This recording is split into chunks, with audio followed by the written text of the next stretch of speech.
ഇറാനിലെ പ്രതിഷേധങ്ങളെക്കുറിച്ച് വ്യാജ വാർത്തകൾ പ്രചരിപ്പിക്കുന്നതിനെതിരെ മുന്നറിയിപ്പ് നൽകി ഇന്ത്യയിലെ ഇറാനിയൻ സ്ഥാനപതി.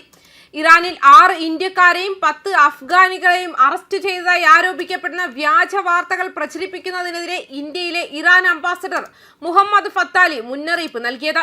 ഇറാന്റെ സംഭവ വികാസങ്ങളെക്കുറിച്ച് ചില വിദേശ എക്സ് അക്കൗണ്ടുകളിൽ പ്രചരിക്കുന്ന വാർത്തകൾ പൂർണ്ണമായും തെറ്റാണ്. താൽപര്യമുള്ള എല്ലാ ആളുകളും വിശ്വസനീയമായ ഉറവിടങ്ങളിൽ നിന്ന് വാർത്തകൾ സ്വീകരിക്കണമെന്ന് ഞാൻ അഭ്യർത്ഥിക്കുന്നു.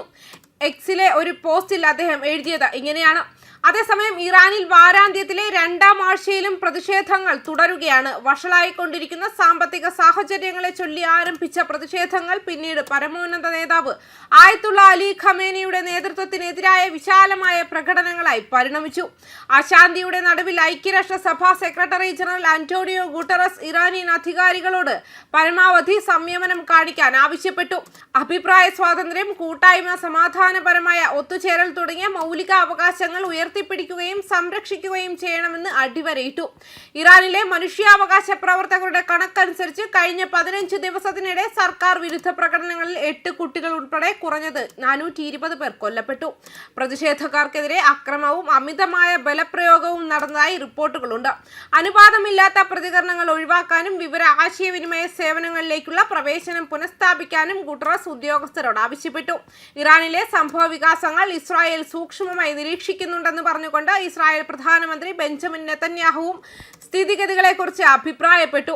സ്വാതന്ത്ര്യത്തിനായി പ്രതിഷേധിക്കും ഇറാനിയൻ പൗരന്മാർക്ക് പിന്തുണ പ്രഖ്യാപിച്ച അദ്ദേഹം അടിച്ചമർത്തലുകളെ നേരിടുന്നതിൽ അവർ കാണിച്ച ധൈര്യത്തെ പ്രശംസിച്ചു. വിദേശ പിന്തുണയുള്ള ഘടകങ്ങളും കലാപകാരികളുമാണ് ഈ അസ്വസ്ഥതയ്ക്ക് കാരണമെന്ന് ഇറാനിയൻ ഉദ്യോഗസ്ഥർ പറയുന്നു. അതേസമയം യഥാർത്ഥ സാമ്പത്തിക പ്രശ്നങ്ങൾ പരിഹരിക്കപ്പെടുമെന്ന് അവർ വാദിക്കുന്നു.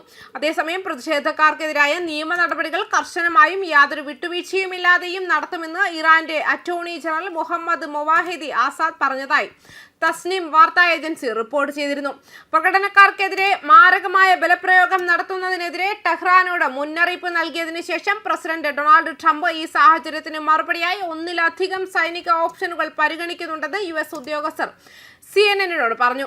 അതേസമയം 100 കണക്കിന് പേരുടെ മരണത്തിനിടയാക്കിയ സർക്കാർ വിരുദ്ധ പ്രതിഷേധങ്ങൾ 3ാം ആഴ്ചയിലേക്ക് കടക്കുമ്പോൾ ഇറാനിൽ വളരെ ശക്തമായ ഓപ്ഷനുകൾ US സൈന്യം പരിഗണിക്കുന്നുണ്ടെന്ന് പ്രസിഡന്റ് ഡൊണാൾഡ് ട്രംപ് വ്യക്തമാക്കി.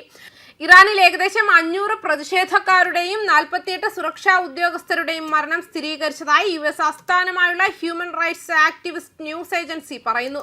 ട്രംപ് ഇടപെടുമെന്ന് ഭീഷണിപ്പെടുത്തി ഞായറാഴ്ച ഇറാനിയൻ ഉദ്യോഗസ്ഥർ തന്നെ ചർച്ചയ്ക്കായി വിളിച്ചതായി പറഞ്ഞു. എന്നാൽ ഒരു യോഗത്തിന് മുൻപ് നമുക്ക് നടപടി എടുക്കേണ്ടി വന്നേക്കാമെന്നും അദ്ദേഹം കൂട്ടിച്ചേർത്തു. ഇറാനിയൻ നേതാക്കൾ പ്രകടനക്കാരെ നശീകരണക്കാരുടെ ഒരു കൂട്ടമെന്ന് വിശേഷിപ്പിക്കുകയും തിങ്കളാഴ്ച സർക്കാർ അനുകൂല മാർച്ചുകളിൽ പങ്കെടുക്കാൻ അവരുടെ അനുയായികളോട് ആഹ്വാനം ചെയ്യുകയും ചെയ്തിരുന്നു. ന്യൂസ് ഡെസ്ക് കർമ്മ ന്യൂസ്.